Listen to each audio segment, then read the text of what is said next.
Seigneur. Ndiyo mpendwa katika Bwana, Nous saluons tous au nom du Seigneur Jésus-Christ tunawalamikia ninyi wote mjina la Bwana wetu Yesu Kristo. et nous rendons grâce à Dieu Tunarudisha neema kwa Mungu pour le souffle de vie qu'il nous a accordé ce matin. kwa pumzi ambayo tupacha tena asubuhi ya leo. Pour cela, nous devons lui être vraiment reconnaissants, Ile inabidi tumrudishie masifa car c'est une grâce. kwa sababu ni neema. Avant d'écouter la parole du Seigneur, Kabla ya kusikia neno la Mungu, nous voulons d'abord prier. tunafia kuomba. Là où tu es, Pale wiko sois concentré ujipane et le Seigneur va se manifester au travers ces moments. na Bwana atajionyesha tena mwima nyakati. Prions au nom du Seigneur Tuombe Jésus-Christ. mjina la Bwana wetu Yesu Kristo. Nous te bénissons, Dieu de gloire, Tunakubariki Mungu wa utukufu. toi qui appelles à l'existence des choses qui n'existent pas, Wewe unaita kwa vile vitu haviishi tena binaishi. toi qui es au-dessus de toutes choses. Wewe uko juu ya vitu vyote. Tu es celui qui fait des choses qui dépassent notre entendement. Uko mtu ule anafanya vitu binapita usikilivu wetu. Seigneur, nous voulons tous disparaître, Tunataka Bwana sisi kupotea seule ta présence apparaisse ili tuwapo wako uonekane et que ta gloire soit manifeste dans la vie de ton peuple. na utukufu ujionekanikishe ndani ya taifa, ndani ya maisha ya taifa yako. Au nom de notre Seigneur Jésus-Christ. Mchina la Bwana wetu Yesu Kristo. Amen. Amina. Que Dieu vous bénisse dans bien-aimés dans le Seigneur. Mungu amebariki wapendwa katika Bwana. Encore une fois de plus, nous nous retrouvons sur ces plateaux Kwa mara nyingine tena tunajikuta mbele ya hiyo kibui dans le but de faire la continuité de notre enseignement. na shabaha ya kuendelesha majifunzo yetu. Nous étions en train de parler des quatre pattes de l'agneau. Tulikuwa tuko nasemezea juu ya miguu ine ya mwana kondoo. Nous avions eu à lire dans le livre d'Exode chapitre 12. Tulisoma mkitabu cha Kutoka sura yake ya 12. Et là, le Seigneur nous a montré Na pale Bwana anatuonesha le type de l'agneau d'Exode 12 picha ya ule mwana kondoo wa Kutoka sura yake ya 12 qui était l'image yenye ilikuwa ni picha du véritable agneau qui devait venir après. ya mwana kondoo wa kweli ulipasha kuya baadaye. Et c'est le Seigneur Jésus-Christ, Na ni Bwana wetu Yesu Kristo, parce que Jean-Baptiste kwa sababu Yohana Mbatizaji a présenté le Seigneur comme étant un agneau. alimuonesha Bwana sawa mwana kondoo. Et lorsque les gens voyaient Jésus venir, Wakati watu wanaanza kumuona Yesu yuko nakuja, ils le voyaient comme un homme ayant deux pieds, bali muona saa mtu anakuwa na miguu mbili avec les yeux physiques bien sûr. na macho yakuonekana hivi vya kweli, Mais en réalité, lakini kwa kweli c'était un agneau avec quatre pattes. ilikuwa ni mwana kondoo na miguu ine. Et nous avions eu à démontrer la fois passée que, Na tulionyesha siku ambayo iliyopita ya kwamba comme l'agneau d'Exode 12 dans l'ombre, sa vile mwana kondoo ya mule Kutoka sura ya 12 il a été examiné pendant 4 jours. alichunguliwa masiku ine. Et voilà pourquoi nous voyons lorsque le Seigneur Jésus devait venir, Jo kwa maana wakati tuliona Bwana wetu Yesu Kristo alipasha kuja, il devait aussi être examiné par 4 personnages. ilibidi naye pia angaliwe na watu ine. C'était Caïphe, Ilikuwa ni Kaifa, Anne, Pilate et Hérode. na Herode. Et ces 4 personnages ici, Na wale watu ine ils ont dit que dans cet homme, on n'a rien trouvé de mal. banasema ndani ya huyo mtu atukute kibaya hata kimoja. Vous voyez cette déclaration-là? Unaona misemo? C'est ça, ne pas trouver l'agneau avec défaut. Joele kukuta mwana kondoo bila kilema. Parce que après l'avoir amené devant ces 4 souverains sacrificateurs, Kisha kumupeleka kule kwa ukuhani wale wa ine, c'est alors que Jésus-Christ, le véritable agneau, devait monter sur l'autel, la croix de Golgotha. njo kwa maana Bwana wetu Yesu Kristo mwana kondoo wa kweli ilibidi apande kumsalaba ile inakuya madhabahu ya Golgotha. Voilà, c'est ce qui s'est passé dans l'ombre. Joele lipitikana mkimvuli. Après avoir examiné l'agneau pendant 4 jours, Kisha kuchunguza mwana kondoo masiku ine, c'est alors que cet agneau devait être consommé. njo pale ule mwana kondoo libidi akuliwe. C'est ça à la loi et au témoignage. Njo hii kwa sheria na ushuda. Et si on ne parle pas ainsi, il n'y aura point d'erreur pour le peuple. Na kama tuseme hivi hakutakuya mapambazuko njo ya taifa. Oui, bien-aimés dans le Seigneur, Ndiyo mpendo katika Bwana, nous sommes là pour continuer avec nos enseignements. tuko pale njoo kuendeleza na mafundisho yetu. Et aujourd'hui, nous allons parler de quelque chose Leo tutasemezea juu ya kitu fulani avant de passer au premier parler. kabla ya kupita kwa kusema kwa kwanza. Parce que l'objectif de l'Église, Shabaha ya kanisa c'est chercher la totalité de la parole. ni kutafuta utele wa neno. Autrement dit, consommer la parole dans sa totalité. Mkusema kwingine ni kukula neno muwingi wake wote. Vous voyez, bien-aimés dans le Seigneur, Mnaona wapenda katika Bwana? c'est-à-dire la parole de Dieu, Ni kusema neno ya Mungu c'est Dieu lui-même. ni Mungu mwenyewe. Par là, nous comprenons que Pale tunaelewa ya kwamba là où il n'y a pas la parole de Dieu, pale hapana neno ya Mungu, également Dieu n'est pas là. pale Mungu anapo. Alléluia. Amina. Que Dieu vous bénisse. Bwana mibariki. Voilà pourquoi vous allez remarquer Jo kwa maana mtaona dans le livre des Cantiques chapitre 1. mu kitabu cha nyimbo za Solomoni sura ya kwanza, La Bible nous dit ceci. Biblia inatuambia hivi. Cantiques chapitre 1. Je Nyimbo za commence la Solomoni sura lecture ya à kwanza. partir du premier verset. Tunaanza usomi pa mstari wake wa kwanza. La Bible dit ceci. Biblia inasema hivi. Qu'il me baise des baisers de sa bouche, Anibusu na mabusu ya pakinwa, car ton amour vaut mieux que le vin. kwa sababu mapendo yako inashindia mvinyo. Là, c'est le verset 2e, voilà. Pale pa pili. Je m'arrête d'abord par là. Tunashimamia mbele pale. Nous voyons cette femme soulamite Tunamwona huyu mwanamke msunami qui s'adresse à un homme appelé Salomon. anakuwa anazungumza na mtu banaita Solomon. Et nous savons bien que Salomon, c'est le type de Christ. Tunajua kweli kusema Solomon anakuwa ni picha ya Kristo. Et cette femme soulamite, c'est l'image de l'église. Na huyu mwanamke msunami anakuya ni picha ya kanisa. Mais dans la révélation, comme il y a balancement des nuages, Lakini mufunuo vile kunakuwa matemko ya ile inakuya niwaje. cette femme joue aussi le rôle d'Israël. Huyu mwanamke anacheza tena ile pasi ya Israeli. Selon les contextes ou la pensée. Mkusoma na wazo ya hiyo maandiko. Là, nous venons de remarquer que Pale tunakuwa kuona ya kwamba la femme est en train de chercher la présence de Dieu. mwanamke anakuwa anatafuta uwapo wa Mungu. La femme est en train d'implorer la grâce de Dieu. Mwanamke anakuwa anatafuta neema ya Mungu. Je peux encore dire que l'église est en train de chercher la parole de Dieu. Naweza kusema tena kwamba kanisa iko natafuta wazo ya Mungu. Pourquoi? Parce que l'église ne peut pas vivre sans la parole de Dieu. Juani kwa sababu kanisa haiwezi kuishi bila neno ya Mungu. L'église qui se respecte, Kanisa ambayo inajiheshimia étant une épouse, sawa bibi harusi, elle doit avoir besoin de son époux qui est la parole. inabidi akuwe na lazima ya bwana yake yenyewe inakuya neno. Voilà pourquoi cette femme soulamite, Joko mwana mwanamke msunami, juste au premier verset du chapitre 1er de Cantique des Cantiques, mwanzo tu ya mwimbo za Solomono msura ya kwanza, déjà nous voyons la femme qui commence à chercher les baisers de son époux. pale tunaona mwanamke anaanza kutafuta busu ya bwana yake. La soulamite cherche le baiser provenant de Salomon. Huyu msunami anakuwa anatafuta busu kutokea kwa Solomon. Et ce baiser ici, Na hiyo kubusu c'est différent avec le baiser de Judas qui avait trahi le Seigneur. inaachana na kubusu kwa Yuda ule alimtoa Bwana wetu Yesu Kristo. Là, c'est un autre enseignement. Ile tena ni mafundisho mengine. Le baiser dont je suis en train de parler ici, Busu ambayo nataka kusemezea hapa. nous voyons 4 dimensions dans ces baisers. Tunaona vipindi ine muhiyo busu. Parce que lorsqu'on parle de baisers, Wakati tunasema juu ya busu, nous voyons la première dimension. tunaona hatua ya kwanza. Nous voyons d'abord les lèvres, Tunaona mbele midomo. nous voyons les dents, Tunaona meno, la langue ulimi et la salive. na mate. 4 choses. Bitu ine. Vous voyez?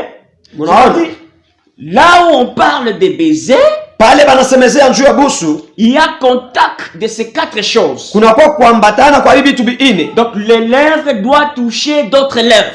Mdomo itagusa mdomo ingine. La langue doit toucher l'autre langue.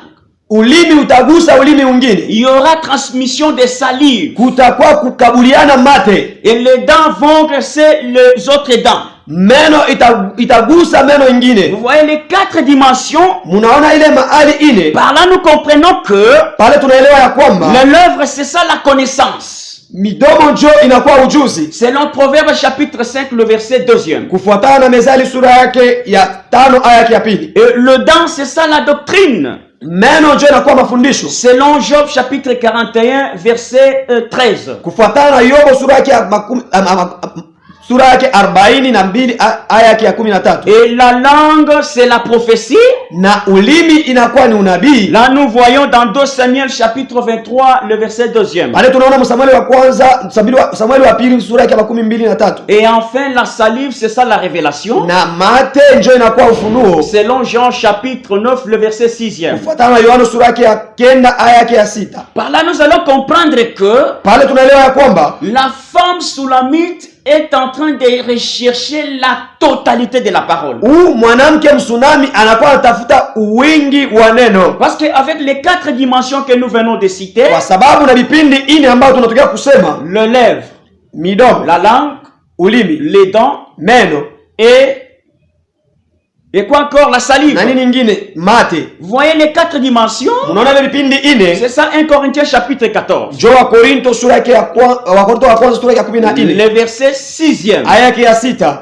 C'est ce que l'église doit faire aujourd'hui. Jo ile kanisa inapaswa kufanya leo. L'église doit chercher la parole de Dieu ayant ces 4 faces. Kanisa inabidi itafute neno ya Mungu ile inakuwa na mauso ine. L'église doit chercher la parole de Dieu ayant ces 4 dimensions. Kanisa inabidi itafute neno ya Mungu ile inakuwa na ile vipindi ine. Les 4 dimensions dont je suis en train de parler. Ine ambayo nakuwa nasemezea. Il y a la profondeur, kuna kwa uketo, la longueur, urefu, la hauteur, urefu wa juu et la largeur. Na upana. Voilà, bien aimé dans le Seigneur, ce qui est très important pour nous de parler sur les 4 pattes de l'agneau. Et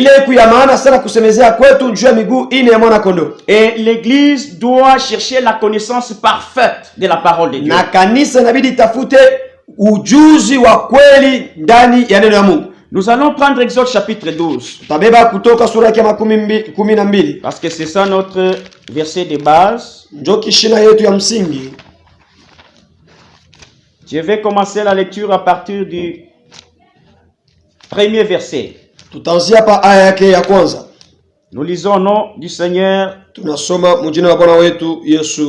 L'Éternel Dieu dit à Moïse et à Aaron dans le pays d'Égypte, ce mois-ci sera pour vous le premier de mois.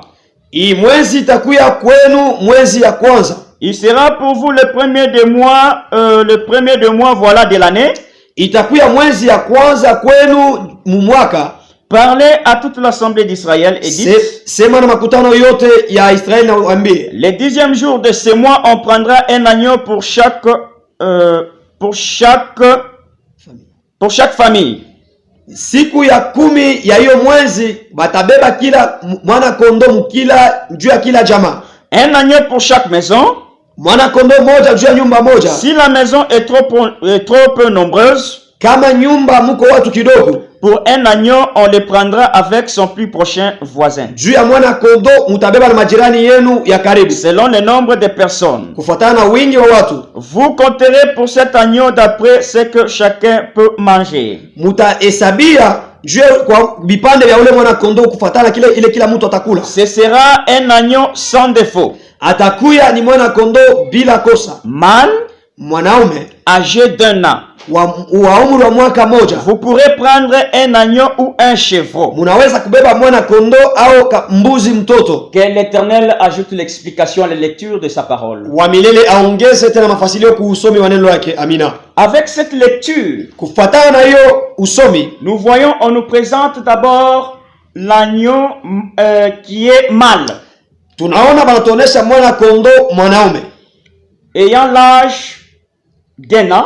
Anakuwa na umri wa mwaka moja. Nous avions dit que cet agneau ici, tuliwaambia kwamba huyu mwana kondo C'était la représentation du véritable agneau qui devait venir. Ilikuwa ni kionyesho ya mwana kondoo wa kweli mwenye alipasha kuja. Et tout ce qui s'est passé dans l'ombre, na yote ilikuwa napita mkimvuli, c'était des choses à venir et non l'exactitude des choses. Ilikuwa ni bintu vya ujio, hapana bintu musawa. Et c'est la grâce qui devait venir expliquer tout le mouvement dans la loi. Na ni neema njoo ilipasha kuya kufuatilia kufasilia mule msheria. Parce que Hébreux chapitre 10 le verset 7e la Bible dit, Waebrania sura yake ya 10 aya ya 7 inasema hivi, n'a voulu ni sacrifice ni offrande, akupende matowazi wala ile inakuya malimbuko. Voici je viens et dans les rouleaux il est question de moi. Ona mimi nakuja na ndani ya kitabu ni inasemezea juu yangu. C'est par là nous avions compris que njoo pale tulielewa ya kwamba cet agneau là, huyu mwana kondoo, c'était le Seigneur Jésus-Christ agissant mais dans l'ombre. Ilikuwa ni Bwana wetu Yesu Kristo, lakini yako natenda ndani ya kimvuli. Et lorsque lui-même le véritable est venu, pale yeye mwenyewe wa kweli alikuja. C'est pourquoi il a commencé à expliquer maintenant. Njoo kwa maana alianza sasa kufasilia. Et l'âge de cet agneau bien-aimé, miaka ya ule mwana kondoo, l'âge de l'agneau, mwaka ya mwana kondoo, la Bible nous présente 1 an. Biblia inatuonesha mwaka moja. Retenez d'abord ça. Mushike mbele ile. Pourquoi nous voulons souligner là-bas? Juani tunafia kuwekea mstari pale. Vous allez vous rendre compte que mutaelewa kwamba lorsque Noé et sa famille ils sont entrés dans l'arche, wakati Noa na jamaa yake iliingia msafina, c'était à quelle date? Ilikuwa ni mwaka gani? Mwezi gani? Ils sont entrés le 17 deuxième mois l'an 600. Balingia le 17 mwezi wa pili mu mwaka 600. Noé ainsi que toute sa famille. Noa na jamaa yake yote. Et après le déluge, kisha garika, ils sont sortis dans l'arche, c'était le 27. Banatoka mule musafina ilikuwa le 27. Deuxième mois l'an 601. Mwezi wa pili mwaka 600. Si vous faites les calculs, kama munahesabia, vous allez vous retrouver avec 1 an et 10 jours. Mutajikuta na mwaka moja na masiku 10. Parce que Dieu ne fait jamais quelque chose au hasard. Mungu asifanyike bitu kwa bure. La Bible dit ce qui était c'est ce qui sera. Biblia inasema bila bilikuyaka kwa ndio bitakuya. Vous voyez bien aimé dans le Seigneur. Unaona wapenda katika Bwana. Ce même jour ici, paka hiyo siku hii, où l'agneau a été immolé en Égypte bien sûr. Huyu mwana kondoo alichinjiwa mule mu Misri. Dans Exode 12. Mkutoka 12. Vous voyez ce même jour. Unaona paka hiyo siku moja moja. C'est le jour où Israël est arrivé devant les Jourdains avec Josué. Njo siku ile Israeli alifika mbele ya Yordani pamoja na Yoshua. Voilà pourquoi Josué devait construire un autel là dans les Jourdains. Njo pale Yoshua ilibidi aweke madhabahu ndani ya Yordani. Et ils ont traversé les Jourdains. Na banatambuka Yordani. Mais Josué n'a pas mis les sacrifices sur l'autel. Lakini Yoshua asikweke sadaka pale pa madhabahu. Lorsqu'on construit un autel, wakati banajenga madhabahu, là nous voyons directement les sacrifices qui doivent être posés sur cet autel là. Pale tunaona ile sadaka inapasa kuwekwa pale pa madhabahu. Mais Josué lui il a construit juste l'autel et ils sont passés. Yoshua ye alijenga tu madhabahu kisha banapita. Voilà, après quelque temps, sasa kisha masiku, nous voyons sur le même Jourdain, tunaona paka pa Yordani moja moja, Jean-Baptiste, Yohana Mbatizaji, qui était en train de baptiser, alikuwa kwa baptiza, et il a vu le Seigneur Jésus venir, na anaona Bwana wetu Yesu Kristo yuko nakuja, avec un œil prophétique, na dicho ya unabii. Il a dit voici l'agneau de Dieu qui ôte les péchés du monde. Jo anasema ona mwana kondoo wa Mungu mwenye anaondola dhambi ya dunia. Là je voulais tout simplement dire que pale nitaka kuiambia kwamba Jean, Yohana, ayant les yeux prophétiques, na macho ya unabii, il a vu l'autel que Josué avait laissé dans le Jourdain. Aliona ile madhabahu ambayo Yoshua aliacha mu Yordani, sur lesquels il n'y avait pas de sacrifice. Pale hapakukuye matowazi. Voilà pourquoi il devait présenter Jésus l'agneau, lui le sacrifice. Jo kwa maana ilibidi aoneshe Yesu sawa mwana kondoo inakuwa matowazi. Il devait être posé sur cet autel là. Ule ilibidi baweke pale pa madhabahu. Cette fois-ci pour ôter les péchés. Hapa sasa njia kutosha dhambi. Parce que dans l'ombre c'était le mouvement de couvrir les péchés. Mukimvuli ilikuwa ni matenko ya kufinika dhambi. Que Dieu vous bénisse bien-aimés dans le Seigneur. Bwana bibariki wapenda katika Mungu. Noé ainsi que sa famille, Noa na jamaa yake ils sont entrés dans l'arche banaingia musafina le 17 deuxième mois l'an 600. Le 17 mwezi wa pili mwaka wa 600. Là, c'est biblique, bien aimé dans le Seigneur. Ni mambo ya Biblia mpendwa katika Mungu. Ce ne sont pas des imaginations. Haina kusema ni mawazo yetu. Si vous prenez Genèse chapitre 7 le verset 11e. Kama unabeba Mwanzo sura yake ya 7 aya ya 11. Vous allez voir ce que nous sommes en train de vous dire. Mutaona vitu tunamiambia. Et Genèse chapitre 8 le verset 14e. Na Mwanzo sura yake ya 8 aya ya 14. Vous allez vous retrouver. Mutajikuta pale. Et c'est là où nous sommes en train de partir. Jokule tukunaenda kufikia. La Bible dit ceci. Biblia inasema hivi.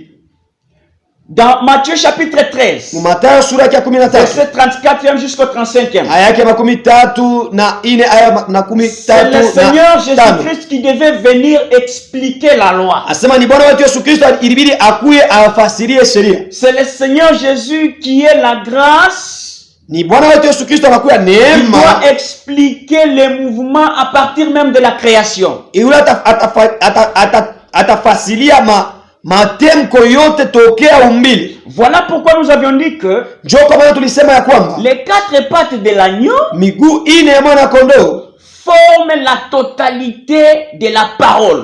Inatunga wingi wa neno. Il n'y a qu'un seul agneau. Kuko tu mwana kondoo moja. Mais cet agneau a 4 pattes. Lakini mwana kondoo anakuwa na miguu ine. C'est-à-dire l'évangile. Ni kusema injili. Il y en a un.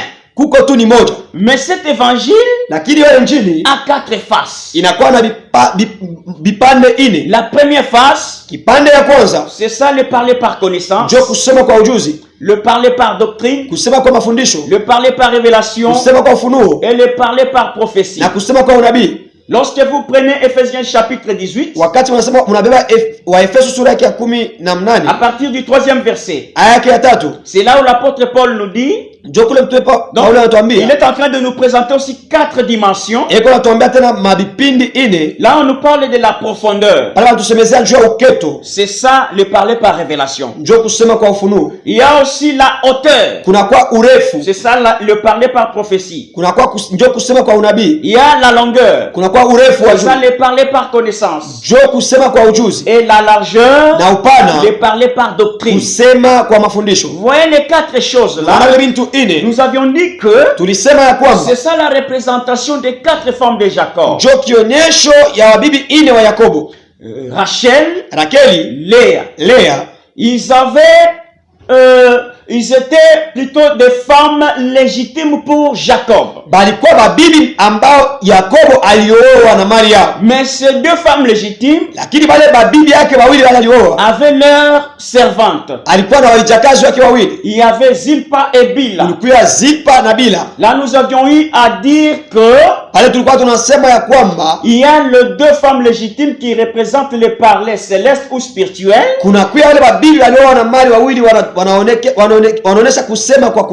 Et les 2 femmes terrestres qui représentent le parler terrestre ou physique.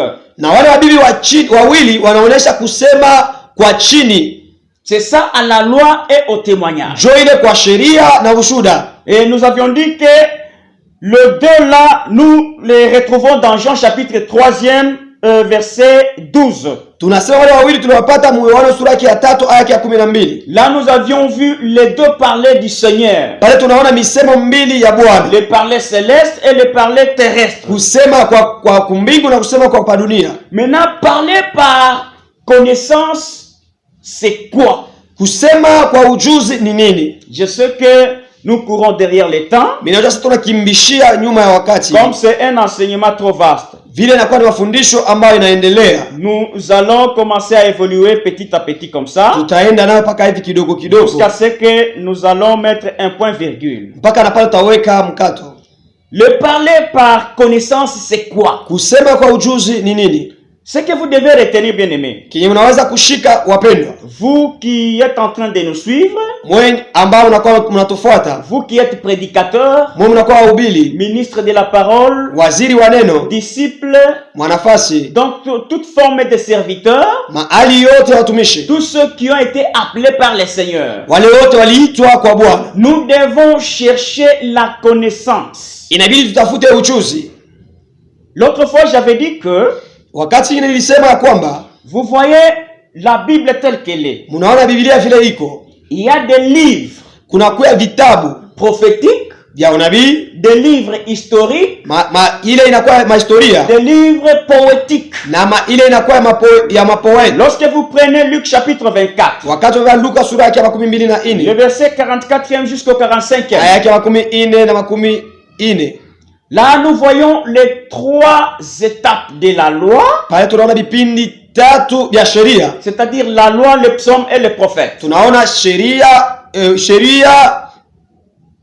la loi, le psaume et le prophète. Tunaona sheria, tunaona wanabii, kisha tunaona tena na mazaburi. Là c'est la période de l'ancienne alliance. Ile ni kipindi cha agano la kale. Maintenant la grâce, sasa neema, elle est là pour expliquer ces 3 choses. Eko pale ndio kufasiria vile vitu vitatu. Or les 3 ici ça s'appelle aussi la loi en général. Hivi vyote vitatu vinaitwa sheria kwa wingi. Parce que lorsque le prophète est en train de parler, wakati wanabii walikuwa wanasema, il parlait avec l'esprit de Christ en eux. Walikuwa wanasema na roho ya Kristo ndani yao. Le psalmiste aussi, wale mazaburi nao pia, et même les 5 livres de Moïse, hata vitabu 5 vya Musa. Maintenant avec le parler par connaissance, na kusema kwa ujuzi, nous devons retenir d'abord les livres tels que ça se suive. Inabidi tushike vitabu vile vinajipanga. Avoir les contextes selon